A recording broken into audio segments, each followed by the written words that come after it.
your most interesting characters, just whichever character you like to portray. Is this one? Oh, it is on. Okay, cool. Hi guys, my name is Christina Kelly, and I'm the voice of Trina from Goddess of Victory, NIKKE.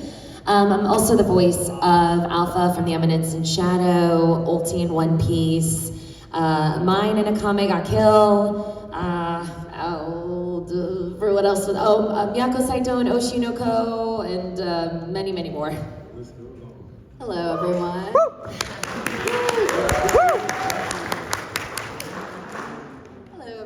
I'm Anjali Kunapaneni. I voice Sakura in NIKKE. I also voice Roy in Pokemon, Coco in Witch Hat Atelier, which is out tomorrow. Yuki in Jujutsu Kaisen, Lemon and Mashal, Ayaka in Fate Strange Fake, and a whole bunch more. That's what IMDb is for. Yes.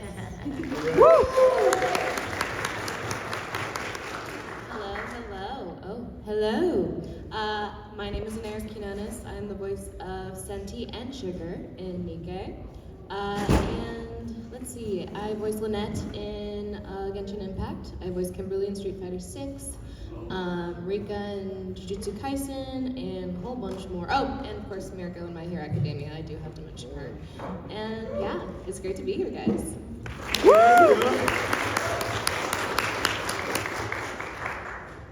Hi, I'm Emilo. I voice Nev, Phantom, and Pina in NIKKE, and I also voice Mau in the Apothecary Diaries, Lucy in Cyberpunk Edge Runners, Columbina in Genshin Impact, Suma in Demon Slayer, and a bunch of other stuff.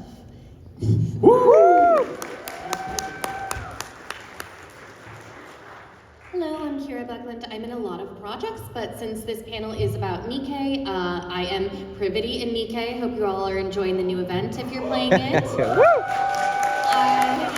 I also voiced Novel and Liberin in NIKKE, and I got to assist with casting a lot of the English voices for the early rounds of NIKKE.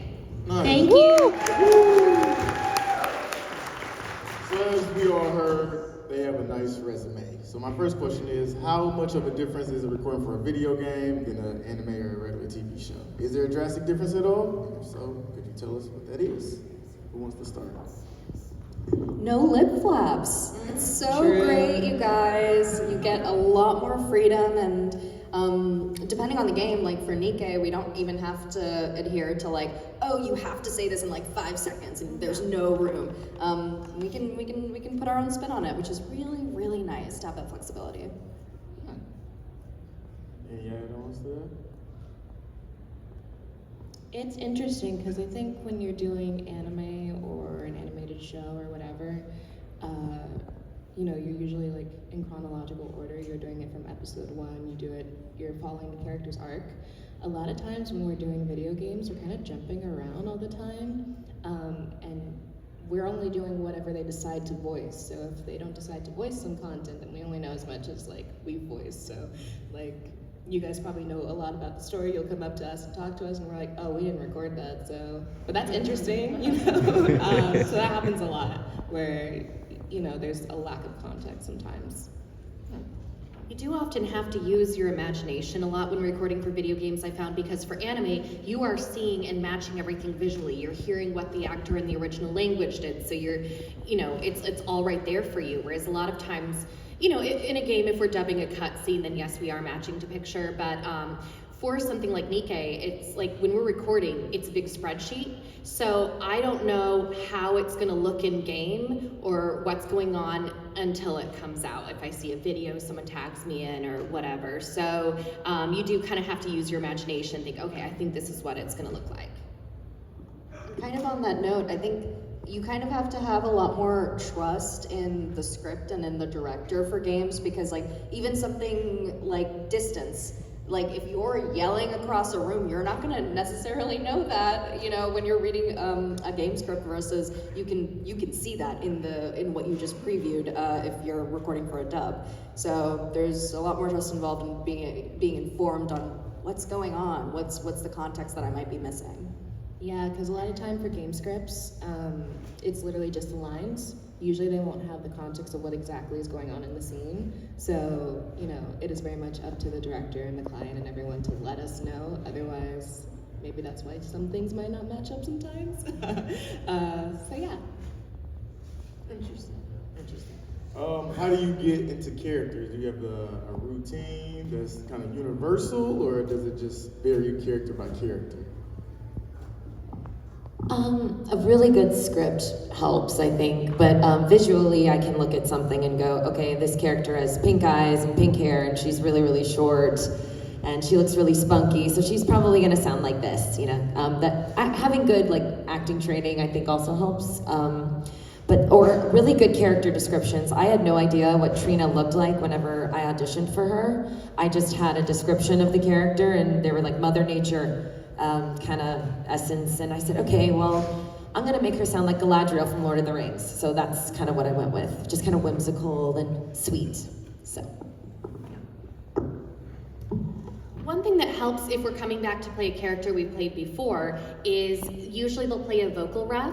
So you just kind of listen to what you did before and match that to make sure that the character is staying in the same place. I mean, for a character like Privity, because she's appeared in so much of the events and story content, I can just go into her without thinking about it at this point. But sometimes if it's a character that doesn't appear as much, like Novel or Liverin, then just hearing that ref helps make sure that I'm back in that space, if that makes sense.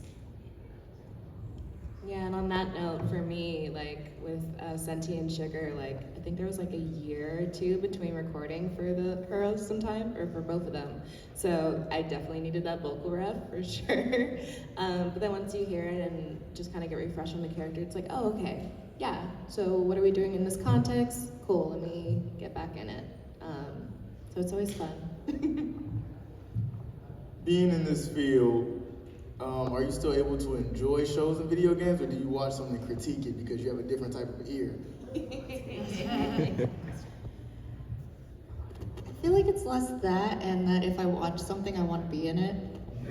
So just for my own mental health, I tend to do stuff like read Korean webtoons instead. I still play a lot of video games though. I just can't pull myself away from that. If it's something I'm in already, I'm definitely kind of critiquing it in my head. I have to have some time, honestly. Sometimes I need a couple of years that something's been out until I can listen to it again. Because I'm I just don't want to think about. I don't want to think about what I could have done different. You know, the little brain worms always get to us. But when I'm watching other shows or listening to what they recorded for games. Not really, because it depends, but for the most part, I mean, if the storytelling is good and the voice actors are usually really good, that you get lost in the story enough that you're not really paying attention to, the little tweaks that you might do. I get caught up, and that's always the fun part of it. And that's the experience we're trying to create anyway for fans, so that's a good thing. I think having that behind the scenes look does kind of taint the experience a little bit for me, just because oh, I know these people. Oh, interesting acting choices. Oh, the lip flap on that was a little short. And just stuff like that where, it is stuff that only we are privy to because it's just what we do. So it can make it a little tough to enjoy I guess English versions of things. It's I know these people, I know that the director and engineer and all that stuff. Yeah, so it can make it tough. I can turn it off sometimes, but most times I'm just gonna play this in Japanese, or, oh, can I turn off the VO so that I'm not in work mode while I'm trying to relax? Cool, let me do that. I can't go to the movie theater anymore and watch just live action movies without always being able to tell when they've ADR'd. Oh, something. yeah. It's I have a really good distracting. example, yeah. And guys, there's some movies and shows out there, half of it's ADR'd, and It's totally. It's with other mediums, because when I was studying classical music, it's hard for me to go to orchestra concerts and stuff like that, because I'll be oh, I can tell they're not putting their heart into it. Or I went to see Kingdom Hearts Orchestra in New York City, and then I was the choir is off from the conductor. Oh my God, this is gonna fall off, this is gonna fall to pieces. And then the piano is with the conductor, but the strings are not. They're one beat apart. Oh my God, I have an anxiety attack. Yeah, I think it is really hard to not think about things like that. Honestly, most of the time I'm not watching anime. On my free time, I'm watching like live action TV shows. But in terms of games, it really just depends. If it's a game that I would already play or enjoy, then sometimes having worked on it is enough of a push to be like, okay, because I'm also a streamer and VTuber, so like most of what I stream is gacha games. So like when I got cast on Arknight's Enfield, for example, I was like, okay, this game looks challenging, but I want to play it on my stream and try to pull for my character and all that fun stuff. So pinging off of what Kira said, I'm consumed by anime and theater and stuff. So like I direct it now and I'm voice acting in it, and it's like the last thing I want to do when I go home is watch anime. But yeah, I prefer to watch like the live action stuff. It's just when you see it and you're in it all day long and in a building that creates it or dubs it, it's like the last thing I want to do is just go home and watch anime. And then my husband is watching a show that I'm in, and I'm like, I'm not watching this right now. I'm gonna watch something else. He's like, but I like the eminence and shadow, and I'm like, I don't care. Turn it off. He's like, I never get to watch anime. It's not fair. Watch it when I'm not at home. Like, sorry. Anyway. So, what's your favorite genre of entertainment? Because this is more like a sci-fi field type of game, correct? So, have you always been into the sci-fi field, or like, what's the genre you prefer when it comes to your type of entertainment? I like the Resident Evil games. Those are really cool.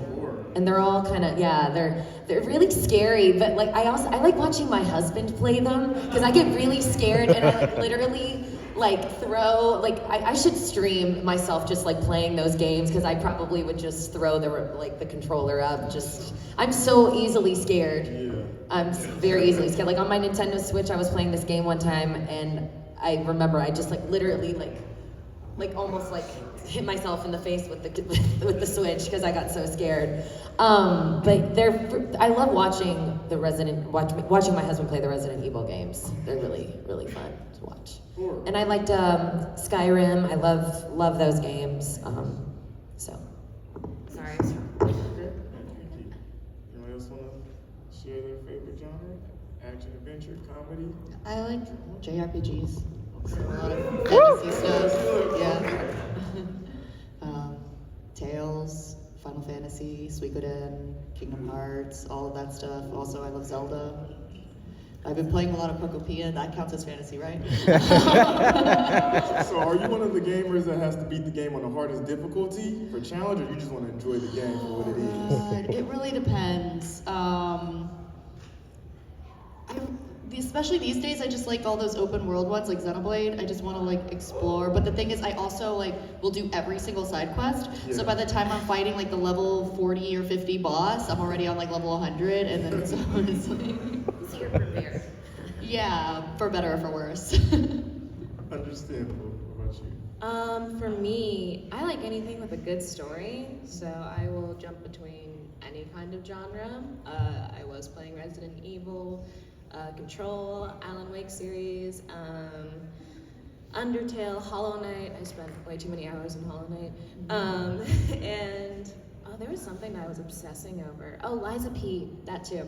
So yeah, I'm just all over the place. And then also I'll play Kingdom Hearts, or I'll, watch Dawn to Dawn, or This, That, and the Third. So just whatever feels like it has a lot of passion, I think I just tend to gravitate to. Because, passion just speaks so clearly. You can't ignore it. I don't know. Oh, go ahead. I was just gonna say I'm a genre jumper too. I'm not a gamer though. My parents joke that I was born 80 years old and I play chess on my phone. So, but I do watch anime, and I watch a lot of animation. I'm watching Invincible right now. I do. Yeah. I know we've got superhero fatigue, but I'm so sorry. I grew up on like Justice League, Batman the Animated Series. Like I will always watch the superhero shows. But yeah, I will watch anything with a good story as well. You've got it. My background in gaming is fighting games. I used to go to tournaments and stuff for it. Fun fact. My favorite fighting game franchise is Guilty Gear, so I was really excited. Oh, cool, Guilty Gear. Because I was always a Dizzy main, so that was like one of my dream characters to voice. But nowadays, I'm mostly a filthy gacha gamer, to be honest. The game that I like by far put the most hours in these days is Honkai Star Rail, which I actually did not work on, so I can kind of like separate that. But then I'm hearing a lot of my lovely friends in it. I had like break team for so long with Runmei, but anyway, like it's so bad because especially now that I stream it and like a lot of people on my stream gave me tips and stuff, I'm one of those crazy people. It's like, okay, I'm gonna farm artifacts and I'm gonna look at the substats and I'm gonna do all that crazy stuff. The thing is, you can do that forever. Yeah, and it's always like, well, I could get a better artifact. And then I also play a lot of Pokemon Go. And since, just to tie it all back, since we mentioned sci-fi at the very beginning, I'm really obsessed with the Back to the Future franchise to where I literally own the car from the movie. Oh yeah, the DeLorean. Woo! Okay. Nice. Are you all Pokemon players? I used to. Okay, so you're familiar I with don't it. have time anymore to do Understandable. anything fun like that. I wish I did. So I guess I'm leading into what's everyone's favorite Pokemon. Oh. Eevee and Pikachu are probably my top two. That They're works. So cute. Classic, can't go wrong with those two. I think I'm contractually obligated to say Fuecoco. Growing up, though, my favorite Pokemon, and this totally isn't like ironic at all, given recent events in Pokemon, was Lucario, and I watched the one movie where Lucario could talk, and I'm sorry, it was my favorite ever since. But yeah. Piplup. I love Piplup so much. Water Star, hell yeah. I mean, I'm pretty basic. I do also love Eevee and the evolutions, specifically Vaporeon. If I were supposed to choose a non-basic evolution one, I would say Pachirisu. Though I also love Weebcat. Which evolution is the one that's white that has all the Sylveon. Okay, that's my other favorite Pokemon from the evolutions. Yeah. I know, I need one. Oh, I'll give you one later. Gyarados. Ooh. Okay. Nice. That's cool. So it seems that you all have some great imaginations and you kept them active. So I guess the next question I'll ask, what's your favorite superpower? Or if you had a superpower, what would you like it to be? On the spot. Being able to eat whatever I want without gaining weight. Okay. I was gonna say teleportation, and not the sci-fi teleportation where they make a copy of your consciousness and it's not really you, and then you're like murdering oneself. No, real teleportation. I want to turn off writer's block. I don't know. That's my power. It's like, oh, I can be creative with no limits. How lovely. No overthinking. I always want to say time travel, especially because my VTuber is literally a time traveling cow. But practically speaking, maybe being like not needing that much sleep would be nice. Either being able to control all of the elements or shapeshift. Oh. Nice fun facts. Okay. Now going back to the voice acting career stuff. What's your favorite voice that you've ever done over the career? Like a favorite. I had fun replicating this voice. That's like picking a favorite child, though. Oh. Well, you might not like the character, but you just have fun doing the voice. Okay. So one of those. That's fair. May not have been too tedious on the tonsils or anything like that. Yeah. I always use this question to shill the shows I want people to watch. Because I'm like, I love this character, I love this performance, I love this show. So my show that I'm gonna shill to you now, you should all go watch it, is this show called Heavenly Delusion. It came out a couple years ago. It's sci-fi, it's awesome. Thank you, one person. And it's like Last of Us vibes. It's great, it's on Hulu, and you should all watch it. It's a really good time. It's also really intense, so content warning. I have like a top 5 and it like rotates Okay. over the years, like just depending on like what I'm going through in my life at the time. Eminence in Shadow, I love it because it's not like your typical kind of isekai. It's like not making fun of isekais, but it's like this guy like gets thrown into another world and he's like making everything up as he goes, but it's actually real. And then probably Akame ga Kill, that's another one. Oshinoko, because the character I got cast as is not something I typically get to voice, and she's a very dynamic character.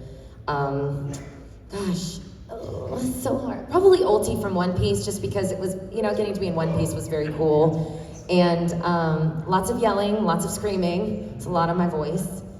And Enchantress from Suicide Squad Isekai, just because it was a DC title, so it was cool to be in something like that. But I may change my mind in a year, I don't know. I can re-ask the question. I will also use this to shill something. I'm gonna choose Hei from Legend of Hei. It's basically a Chinese Ghibli film. I play this cat spirit named Hei. Half the time he's a little boy and half the time he's a cat. So I get to make a lot of disgruntled and cute cat noises and also just be a cute little boy who sasses Alex Lee. Yeah, the movie's fantastic. There's also a second one coming out in English in May. So I absolutely recommend it. I like how usually people are like, oh, I could never choose a favorite, and I'm like, Jolene Cujo. Just because I wanted to play that character more than anything in the universe.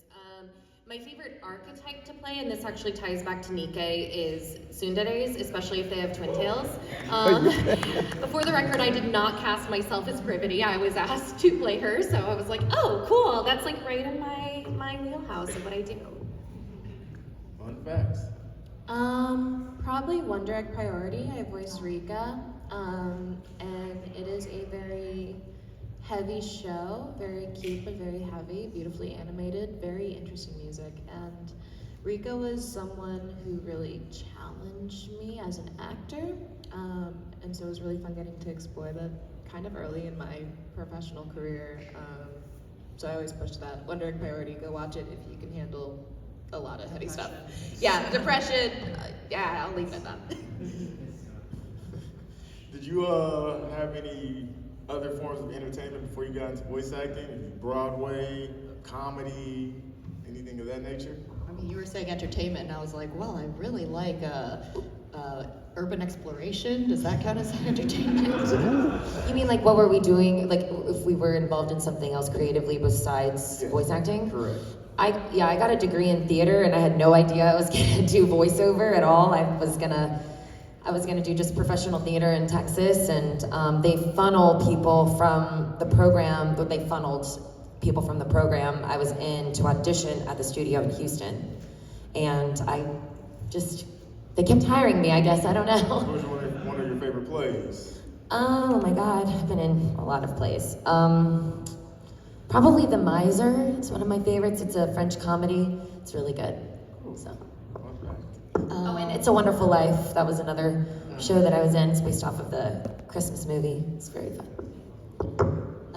I have a master's degree in classical piano. Ooh. Yeah, I was going to get a doctorate. I was accepted to schools, but I couldn't afford them. So I wanted to do music before discovering voice acting. Like, my goal for my life was to be in a rock band, which I know is not the most, realistic career goal, but that's what I thought I wanted to do. Kira, we're actors. None of this is realistic. I've been a writer my entire life, but I was in the middle of a very, very practical degree on my way to, eventually go to law school when the pandemic happened, and my career basically started right around then. Because I never thought acting was something I could do. That was something other people got to do. And it wasn't a practical thing. It was like being a rock star. It was unattainable. But I took a chance on myself on something that I happened to fall in love with.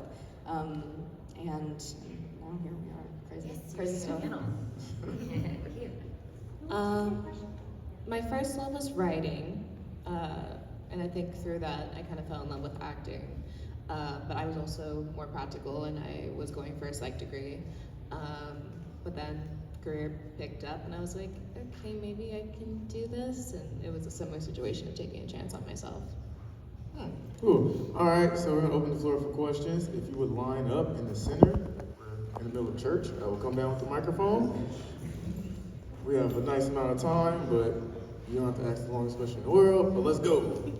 Boom. Hi, if you can't tell, I am a VTuber fan, and many who are especially friends with Sayu or Alejandro Saab have expressed their distaste in him voicing a lot of very hot men and characters in video games and stuff. Have you ever played a game specifically in sub because a friend of yours was playing it and you knew they played a hot character and you didn't want to get attached to them? No, I can say this has never happened to me. But what an incredible scenario. I feel like it would be the opposite. If Reagan Murdoch were to voice a hot guy, I'd be like, let's turn it to English. That's actually going to be my alternative question is, have you ever played a game because a friend of yours played in the game? Did you watch it in the dub because they played it? All the time. I mean, I feel like we always want to support our friends, so like anytime, you know, a friend of mine is in something, I'm like, okay, we gotta watch it. Yeah, I agree with that. I will check out things that maybe I wouldn't normally check out just because a friend is in it. Yeah, even if it's just one episode or something, you want to support their hard work. No. I'm gonna say. You too. Thank you. It's like a relay. Here we go. Hi. Hey, so NIKKE is a very emotional game and with a lot of depressing moments. Have there been any moments that you voice acted that were like very emotional for you in the booth, or any moments that stuck with you after you finished a recording session? In NIKKE specifically? Yes.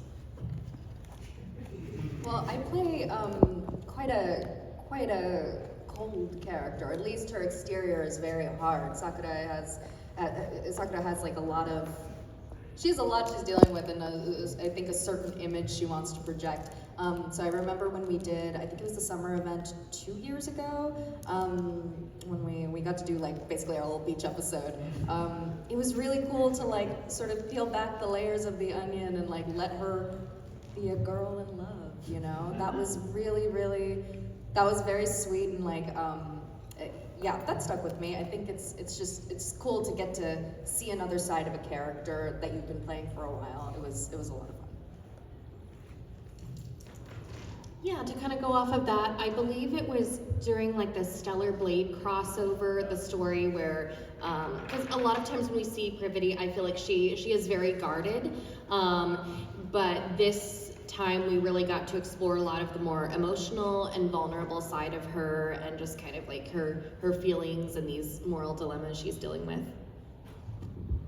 Less feeling pain for like emotions from the character and more just causing other people pain as Pina. Completely fair.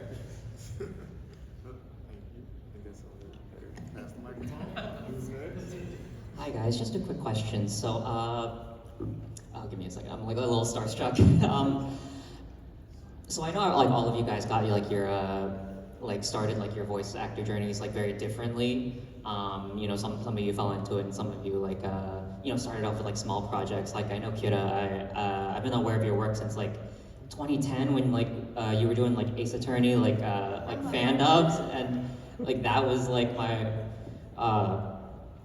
that was like my way of knowing you. But like what is like one thing that y'all like didn't know about voice acting, like that you would that like you're very intimately aware of like now? I mean, I knew there was a lot of rejection, but man, do I know there's a lot of rejection. The grind never stops. You are constantly auditioning, even if you're a veteran, like you are constantly auditioning. So it's just a constant climb to the top. I mean, acting is an extremely tumultuous industry, but now that I've started directing, it's way more complicated than people think. I mean, there's so much that goes into casting, and then like there's writing and just there's all the technical stuff that goes into it. I've learned so much as an actor for like voice acting, but also like writing and now directing it too. It's I've learned a lot, and actually directing has helped me become a better voice actor, just with the technical side of it and understanding it and looking at scripts and stuff. I just see things so much more clear. So I don't know if that answered your question at all. It did. I would say it did. I remember when I was a teenager, I mean, I've had a lifelong love of animation in general and a respect for voice acting since I was very young, even if I never really imagined it for myself, realistically. But when I was a teenager, I remember just like watching so much like B-roll on YouTube of like behind the scenes of like voice actors. And I think now I look at that and I'm like, oh, it's quite curated. The actual experience of being in the booth and like taking direction and having to like collaborate creatively with the team behind everything, like it can be very involved. It can be awkward sometimes. You can take things in a totally different direction than you're meant to. Sometimes you get it wrong, but like you kind of have to put yourself out there and like be weird and be honestly a little cringe. And that's part of acting, is you just like are constantly taking risks, and it's not always the perfect take, and it's not always pretty. It's really, really awkward sometimes, and that's the fun of it, and that's how you get really, really cool stuff at the end of the day. Great question. It's okay, moving on. Thank you. Everybody, first of all, thank you so much for voice acting in NIKKE Goddess of Victory. I think that's really cool. The English dub has brought a lot of my friends into NIKKE because, you know, they really just like, man, I don't want to listen to Japanese all day. I kind of want to get some English voice acting and stuff like that. So, and to them, it helps them a lot to experience a story in their language, right? So, first of all, thank you so much for that. Second, shoot, alright, I just got up here now, I'm just blanking out. I know voice actors, when they go to the studio, sometimes they read a line or they think about the situation and they think maybe that line is not always like the best to say, or maybe that's not like the right English or like translation like that. In NIKKE, or any game if not in NIKKE, do you have that moment where you tell the director, you know, I think we can change it to this, or no, really not? Absolutely not. Wow. No, I don't do that stuff. Sorry, no, that's not appropriate. Not appropriate, really? No. Oh, okay, I see. So, because I know some people improvise stuff like that, but if it's not appropriate, then it's how it is. I mean, I've changed grammar. You change grammar. Yeah, because sometimes it's translated by people who English isn't their first language, and they adapt it, and then I'll be like, yeah, this just isn't the correct English. And it's usually if I have a good relationship with the director and stuff like that, and the client already, and usually they'll change it. I think ultimately, like, you don't want to challenge the original intent of whatever they're trying to communicate in their story. I'm not changing like the meaning of the line. It's just like little grammar things. Yeah, that's different. Like than something when you can tell that they maybe might have used like Google Translate or something. conjugation is different though. Like, and generally the director will see that and they'll rewrite it. But like saying, "Oh, I don't think my character would say this," that's not a thing. No, there's definitely, I mean, little wording choices, Yeah. or if you're working on a dub, you know, we're often rewriting in the booth to Yes, match to lip make it flap. flip. So you might give a suggestion of, oh, this might work, but if it's fundamentally changing the intention of whatever the original was trying to say, we try to avoid that. And sometimes like your brain like will see like words and it's like you fix it on your own. It's like, oh, yep, that doesn't make sense. Like, but that's not changing like what you're saying, the intent of what's going on here. It's like, oh, I just don't think my character would go into this way or say the word or the line this way. It's like, that's not, no. Yeah, like our job as actors is to take what's there and bring it to Correct. life. So yeah, if I do ask it something very minor, like, oh, can I contract this, or you know, something like that. But especially, and I think maybe there is a little more freedom and collaboration when people are doing something like an original animation and they're working with the writers and all this kind of stuff. But especially working on localized media, it's like, I don't know, I feel like our job is to kind of stay true to the original intent. Okay. And one more question. So I know sometimes like the timelines when you have like a gacha game, you're doing an event, and they want to get voice lines in, right? What is like the amount of time you guys have before that has to go out to production? Are you guys able to say that? Depends on the process. Like- It really depends on the process. Oh. Depends on the project, yeah. But usually for like, let's say like NIKKE, is it very like short or is it very long? Sometimes it's a year, sometimes it's 3 days. Yeah. It totally varies. It just varies. We usually don't know when something's going to be Yeah. released in the game after we record. It's like literally because people tag us and they're like, oh hey, the new Privity skin's out or whatever. Yeah. Yeah. Okay, thank you very much. Thank you. Thank you. First of all, hi. I had a question for Emmy and one for, I guess it's kind of related to everyone else. What was a moment in Kingdom Hearts that like really got to you? That like, because I know that for me, there have been some that like brought me to tears. But what was a moment that like that just hit you so hard? And for everyone else, like what was for any media, like what really got to you recently? So this is really weird, but like it wasn't even in the game. I was reading the manga for 352 over 2 or over 8 or whatever, and that just made me cry. The Shion story was just, yeah. As it relates to Kingdom Hearts in general was like a fun little game, but then KH2 was different. And you're cosplaying my favorite character. I love Roxas, and literally just those first 3 hours with him and that last scene, that, I don't know, it hit different. And the whole game I was like, where's Roxas?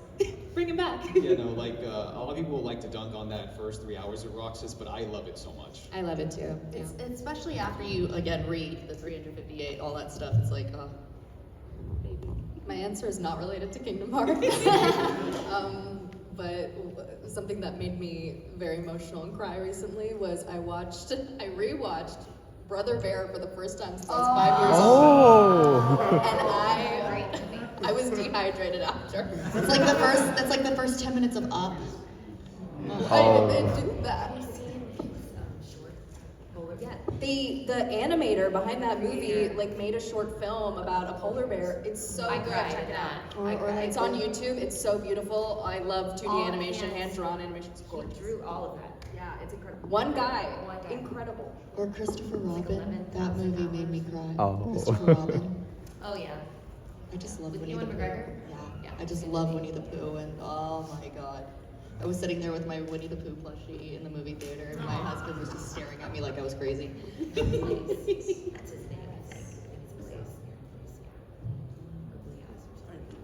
Thank you. Thank you. Hi. Yes. I was curious about you heard this mentioned. Oh, my favorite character is this. Like, what specific point when you were voicing them was like, oh, I adore this character?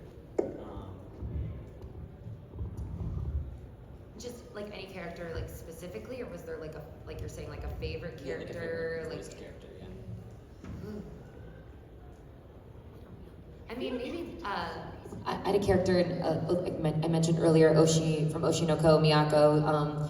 She basically is like the adopted mom of these 2 kids, and I don't ever get cast as those kinds of roles. So to voice something like that out of not my comfort zone, but outside of the box of what I normally get cast as, like the tsundere, like the kind of sassier types, that was cool to explore and get into.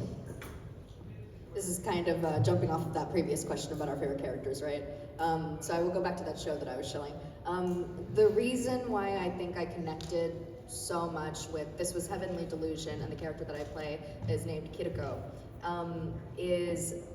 I mean, like on the very surface level, this character is dealing with a lot of like identity and confusion over like who they are, and going on this journey to partially to help someone else, but in that way of like, I'm helping someone else to avoid helping myself sort of thing, which I can understand and relate to.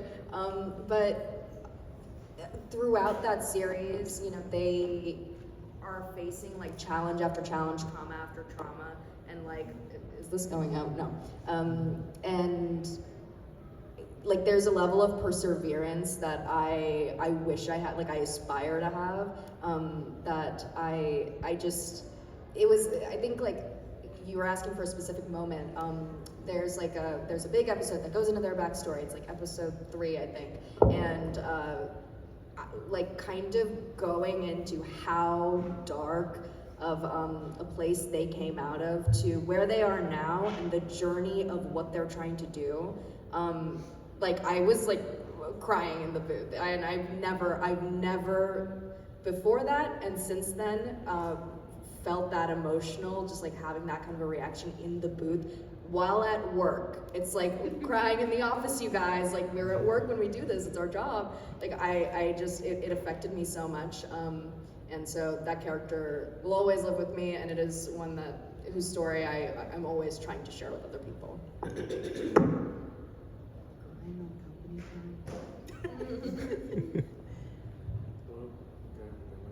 Also, we have 5 minutes remaining, so you guys still have time. Do speed round. Boom. This is a question for Ms. Buckland, but do you have a favorite part in a silent voice? I'm not sure because it was so long ago that we worked on that, but I thought it was just like a beautiful story.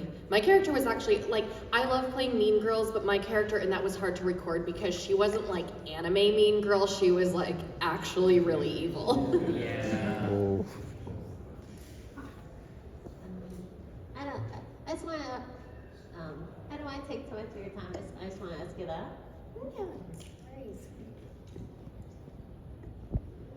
Hello. So I did tell Christina I would be here on Monday, and I am here. You're here, yes you are. So my question is, did you ever get so sentimentally attached to one of your characters that you cried after it was done?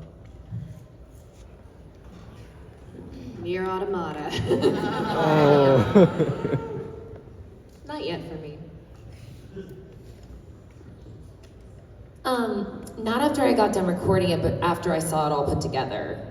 Akame got killed at the very end, yeah. I cried a little bit in that. I do have one more. So what is the hardest part of being a voice actor? Rejection, constant rejection, every single day, every second of every day. It's always. Yeah, falling in love with stuff too hard and then knowing that it's not gonna happen. Finding consistent work. Vocal rest. That's mine. Thank you. Thank you. This is kind of a question just for any of you, but you know that, sorry, earlier you said that you are contacted for a particular role based on what you do, but after you finally do a show and you see the whole cast of characters and the stories, has there ever been a character that you would have preferred to play or one you thought you would have fit better as? I mean, yes and no. I feel like a director knows and has, like, their intention is to help you grow, and I think it's part of their job to put you where they think is best, but I don't know. I mean, I don't ever get, I feel like I could have done that role better than this person. It's like, no, I did my role as best as I possibly could and grew in this experience, and I'm just grateful for the opportunity to act, period. Any job is a blessing. It's an opportunity to grow and get better at your craft, and yeah. Not necessarily in the not necessarily in the mindset that like, oh, I could do better. Never that. I think sometimes it's like, oh, I'm happy with the character I got, but it would have been really interesting to explore this character arc or character in general. Just because I think sometimes like some studios or some casting directors can fall into like a habit of giving us the same type of characters, which is fine because like we're good at it, right? But sometimes you want to shake things up, and I think it's more of like, oh, I want the challenge of doing this type, you know? I would say that there's always what ifs that are interesting to me, because I'm never a person that believes that only one person can play this role. Like, there are so many different ways to play a character that like there are a million interpretations and none of them are wrong per se, they're just different. And so what you see in the final product is what that casting director had the vision for that show, which is really cool. And so the possibilities are endless, and that's really interesting to think about as like a thought experiment. But at the end of the day, you know, there are external factors. There's like cast chemistry. Maybe you sound too similar to this other, so you wouldn't make sense in that, whatever it might be. But yeah, the possibilities are endless, but it's always just fun to be a part of a project, period. Yeah, like others said, I never go into something like, I could have done that better than the person they cast, because, you know, like, no, they got cast for a reason. But I think there have been moments where I'm like, oh yeah, I liked playing the character that I got to play, but I wish I had gotten to audition for this other character, because sometimes not every character's up for auditions. Sometimes you'll only be requested for certain auditions, or sometimes it is just auto cast where it's like, okay, here's who's gonna fit, because they don't have time to do auditions for all these characters or whatever. That is also very common. Thank you. Hi. Would you say that it's hard to get into like any of the characters you play? Like for example, Scarlet, she's the drunk swordsman with a Shakespearean tone. Would you say it's hard to get into characters sometimes for like any of your roles?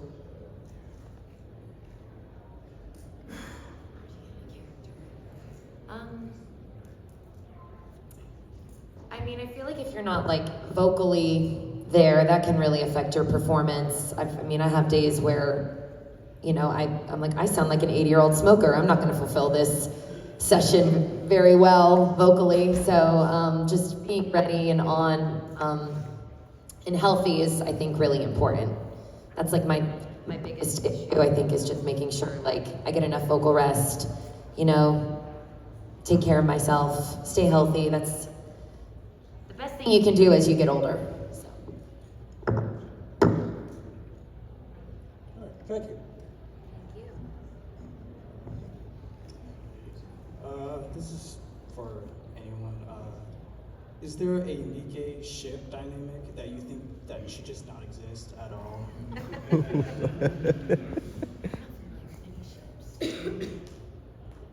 Yeah, I don't know enough to even be like, this sucks. I don't know. If there's any with an adult and a child, I guess. Yeah, seconding that. Always.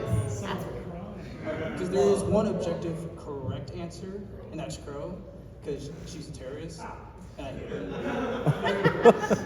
And if I could have, it should have been an option, but she should have just been deleted from the game. That's crazy. He just Peter slander Crow. He's gonna get a fan base on it. That's a great way to end That's this not your panel. goddess of victory. Okay, well, with that being said, great job, everyone. I know it takes a lot of courage to get up and say, ask your questions and things of that nature. So not only a round of applause to you, but a round of applause to our lovely ladies here. Some of you all still be able to stay for a little while longer. Yes, come see them, get something signed, possibly a picture. Hey, but the quicker we leave, the quicker you can get in the line. So with that being said, that will conclude this panel. Thank you, enjoy your day, and until next time, everyone. Thank you,